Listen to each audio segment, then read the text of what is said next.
Light पढ़ने जा रहे हैं। लाइट वेव कैसा वेव है? ट्रांसवर्स वेव है।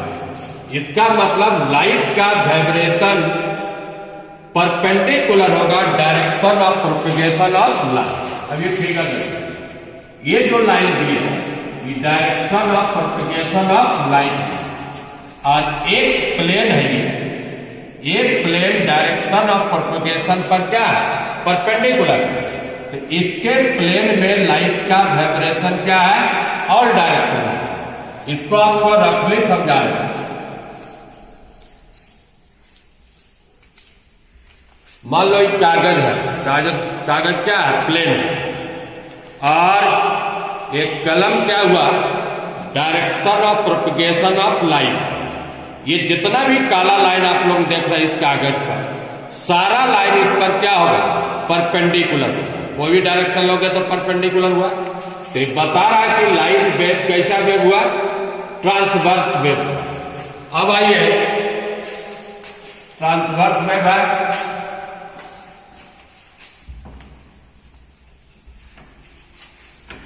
अब इसको हम, ये लाइट का मान लो सोर्स है, यहां से वाइब्रेशन और डायरेक्शन में हो रहा है। इसको हम दो कंपोनेंट में रिजॉल्व कर सकते हैं लाइट के वाइब्रेशन।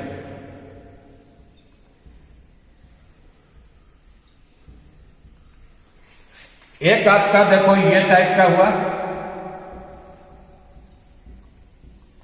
लाइट का वाइब्रेशन का दो कंपोनेंट है। एक आपका ये,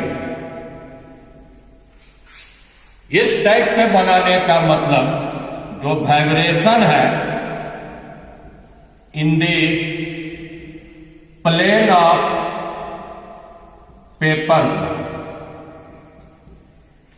और इस टाइप का बनाएंगे, ये वाइब्रेशन रिप्रेजेंट कर रहा है vibration perpendicular to the plane of paper.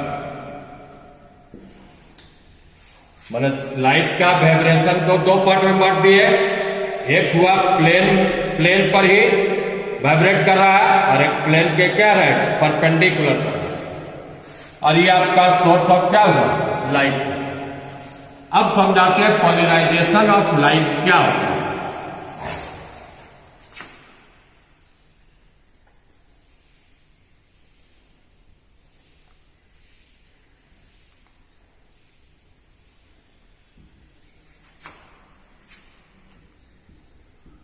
ये आपका ऑर्डिनरी लाइट है। अभी समझाएं, इसमें वाइब्रेशन दो डायरेक्शन में हुआ। ऑर्डिनरी लाइट को क्या बोलेंगे? Unpolarised light. और ये आपका एक क्रिस्टल है, जिस क्रिस्टल का नाम होता है टर्मलाइन क्रिस्टल। और ये लाइन है direction of propagation of light.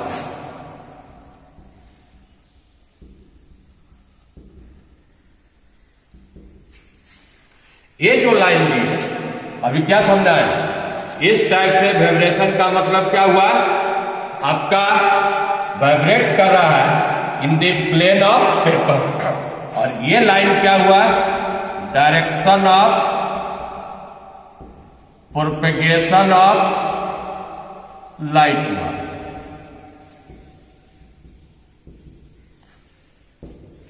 और ये आपका टर्मिनाइल क्रिस्टल हुआ। एक क्रिस्टल का क्या हुआ? एक्सिस। जब अनपोलराइज्ड लाइट क्रिस्टल में गया, टर्मिनाइल क्रिस्टल में गया, तो इसके प्लेन में वाइब्रेशन और डायरेक्शन में हुआ, लेकिन वही वाइब्रेशन बाहर में ट्रांसमिट होगा जो उसके एक्सिस के क्या है? पैरेलल। तो यहां पर क्या देख रहे हो कि वाइब्रेशन एक फिक्स कर दिए। ये जो लाइन ट्रांसमिटेड हुआ, इसको क्या कहेंगे? Polarised light. तो इसका मतलब पोलराइजेशन का डिफिनेशन इधर दिखा है। पोलराइजेशन क्या हुआ? Polarisation of light the phenomena of restricting the vibration of light in a particular direction perpendicular to the direction of propagation of light। इस फिनोमेना को ही क्या कहते हैं? Called polarisation of light. और जो लाइट यहां से निकला पोलराइजेशन के बाद, उस लाइट को क्या कहेंगे? Polarisation. Light after polarisation is called polarised light. और ये जो क्रिस्टल है इसको क्या कहेंगे? पोलराइजर। जो क्रिस्टल पोलराइज किया, ये समझ गया? फिगर फिर से समझिए। ये अनपोलराइज्ड लाइट गया किसमें? टर्मलाइन क्रिस्टल में। इसमें वाइब्रेशन ऑल डायरेक्शन में हुआ, लेकिन वही वाइब्रेशन बाहर में ट्रांसमिट हुआ जो एक्सिस के क्या था? पैरेलल था। तो अब वाइब्रेशन इसका फिक्स हो गया एक पार्टिकुलर डायरेक्शन में। ये जो फिनोमेना हुआ उसको क्या कहेंगे? Polarisation of light. Polarisation of light बोलेंगे तो लाइट का वाइब्रेशन को फिक्स कर देना, रिस्ट्रिक्ट कर देना एक पार्टिकुलर डायरेक्शन में। वह डायरेक्शन लाइट के प्रोपगेशन के क्या होगा? परपेंडिकुलर होगा। उसको क्या कहेंगे? Polarisation of light. और लाइट जब पोलराइज हो जाएगा तो उस लाइट को क्या कहते हैं? Polarise light. अगला टॉपिक इसमें देखते हैं। तुम लोगों को एक क्वेश्चन इसमें हमेशा आता है, ब्रिस्टर्स लॉ ऑफ पोलराइजेशन।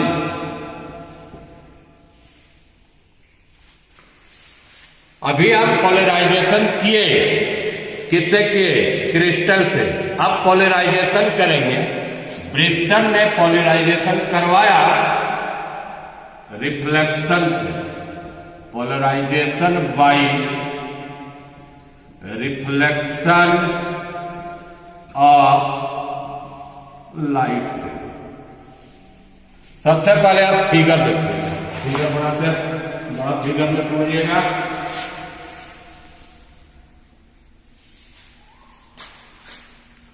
ये मान लो ग्लास का स्लैब है, कोई भी ट्रांसपेरेंट मीडियम। एक रे यहां पर इंसिडेंट करवाए। ये ऑर्डिनरी लाइट है। ऑर्डिनरी लाइट कैसा लाइट होगा? अनपोलराइज लाइट होगा। तो कुछ भाग इसका रिफ्रैक्ट कर और कुछ सरफेस से क्या किया? रिफ्लेक्ट भी किया। आगे हम फिगर बना लेते हैं तब समझिएगा।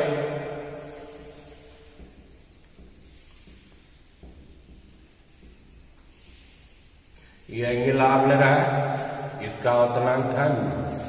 ये जो लाइट है ये ऑर्डिनरी लाइट है। ऑर्डिनरी लाइट क्या होता है? Unpolarised light.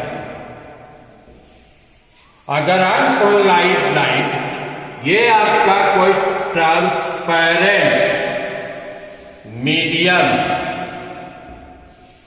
या ग्लास पर इंसिडेंट किया तो एक पार्ट क्या किया? रिफ्लेक्ट किया। और कुछ पार्ट इसमें क्या किया? रिफ्रैक्ट भी किया। अब इसमें कंडीशन है, अगर इसको एक पार्टिकुलर एंगल कितना पर इंसिडेंट करवाए? 5p पर।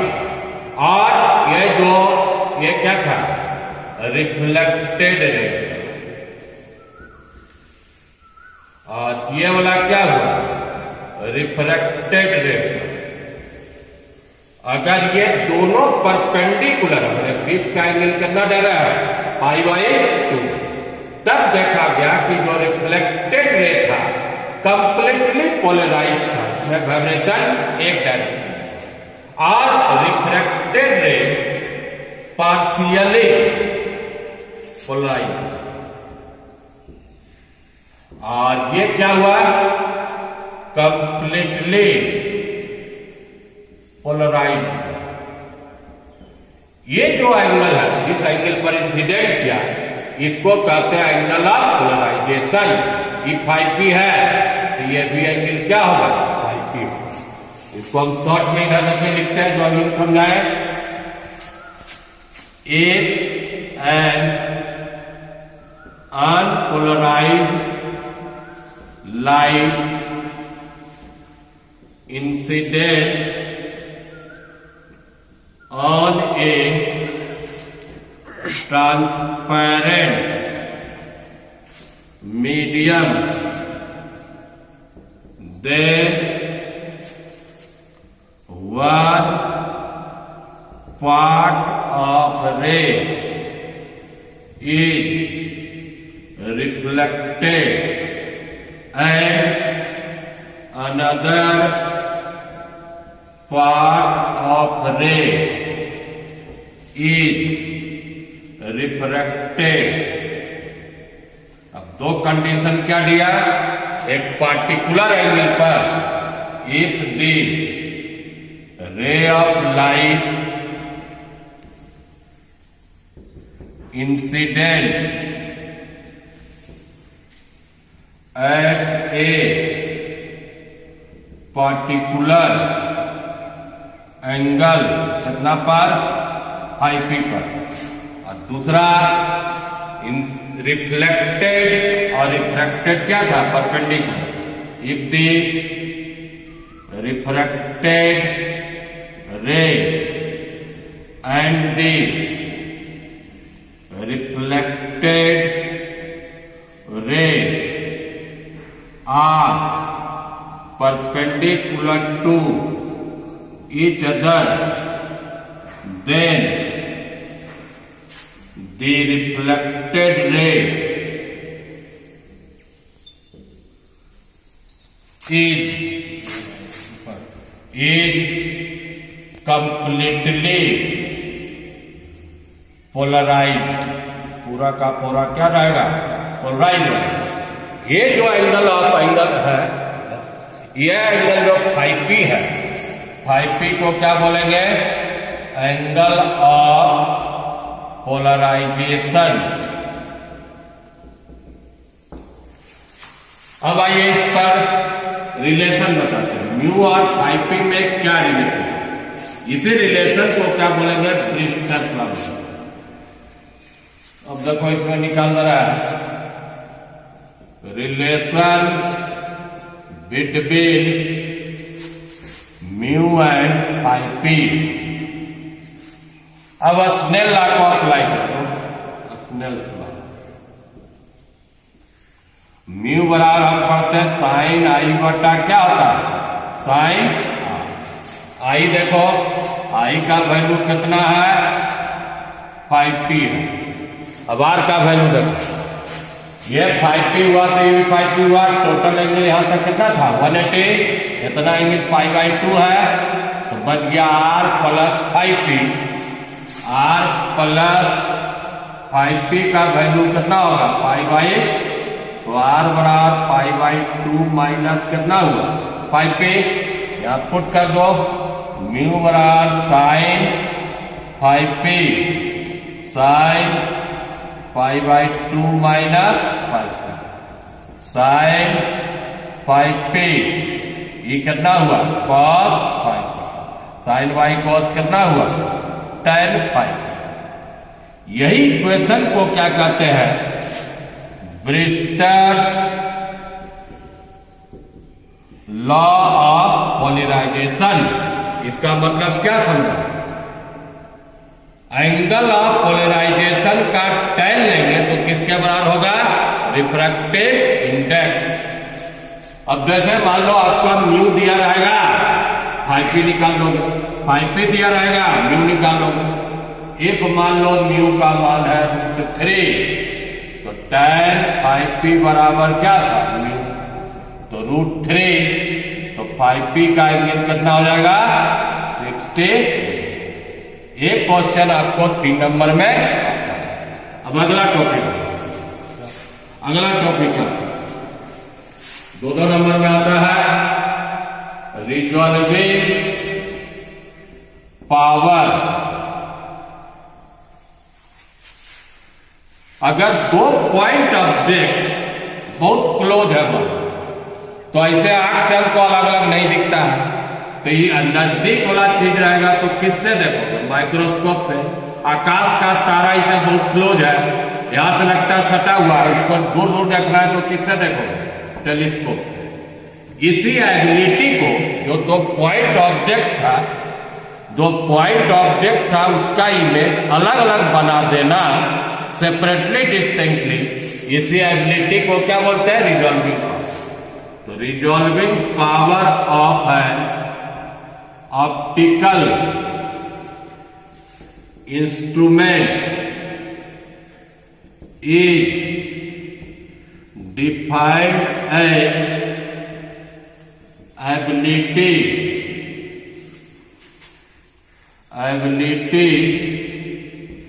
to form distinctly separated images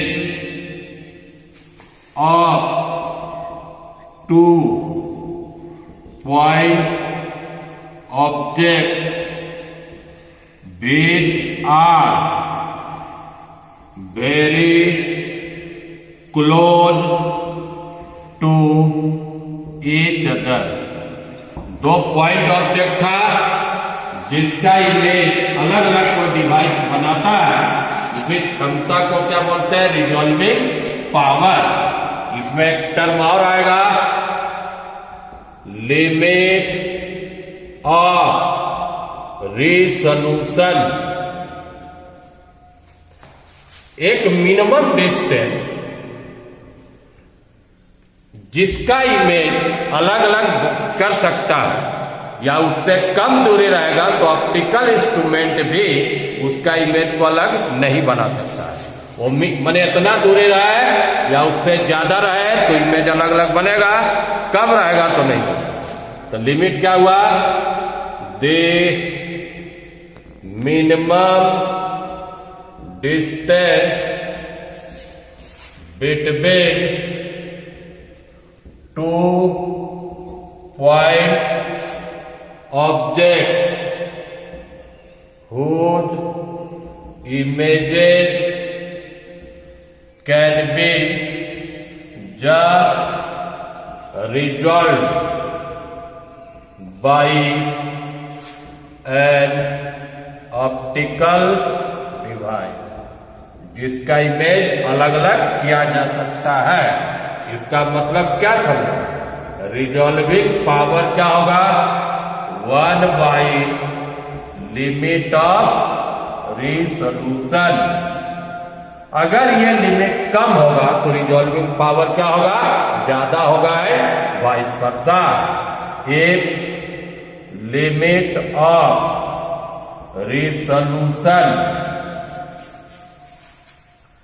is smaller than resolving power is larger and vice versa. अब चलो, अब 2 टॉपिक छोटा छोटा इस क्लास में पढ़ना है, उसके बाद ही ऑप्टिक्स का थ्योरी खत्म कर देंगे। एक आपका है रिजॉल्विंग सीधा कर पावर ऑफ टेलीस्कोप। टेलीस्कोप से क्या होता है, दूर वाला देखते हैं, जैसे स्टार है बहुत सटा हुआ, उसका दूर से देखोगे, यहां से आंख से तो लगता है बहुत नजदीक है, तो उसका अलग अलग इमेज करना है तो किससे करेंगे, टेलीस्कोप। तो रिजॉल्विंग पावर टेलीस्कोप का क्या हुआ, resolving power of a telescope is ability to form distinctly separated image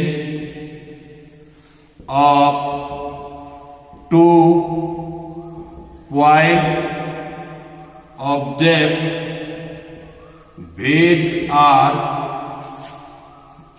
to point and यहां कर देते हैं डिस्टेंट, दो roll number distant object which are very close to each other. बहुत दूर का जो वस्तु है उसका इमेज अलग अलग कर देते। लिमिट ऑफ रिजोल्यूशन इसका होता है, इस टेलीस्कोप का, इसका वैल्यू 1.22 लैम्डा बाई, जहां डी यहां पर क्या है, डायमीटर ऑफ ऑब्जेक्टिव है। लेंस में जानते हो दो लेंस रहता है टेलीस्कोप या माइक्रोस्कोप में, पहला लेंस ऑब्जेक्टिव रहता है, दूसरा लेंस क्या रहता है, आईपीस। तो डी इसका क्या है, डायमीटर। इसलिए रिजॉल्विंग पावर क्या जानते हो, 1 लिमिट ऑफ रिजोल्यूशन। अब उल्टा कर दो, डी 1.22 लैम्डा, इसलिए रिजॉल्विंग पावर डायरेक्टली प्रोपोर्शनल क्या हुआ, डायमीटर का क्या होगा, डायरेक्टली। अब अगला रिजॉल्विंग पावर ऑफ, दूसरा हम पढ़ेंगे माइक्रोस्कोप। माइक्रोस्कोप यहां पर हम चेंज कर दे रहे हैं, टेलीस्कोप हटा के क्या कर दिए, माइक्रोस्कोप। वही डिफिनेशन हमें देते हैं। यहां पर जो डिस्टेंस था यहां क्या कर दिए, resolving power of microscope ability to form distinctly separated images of two point and near object which are very close to each other. अब इसका लिमिट ऑफ रिजोल्यूशन देखिए, जैसा हल्का चेंज है,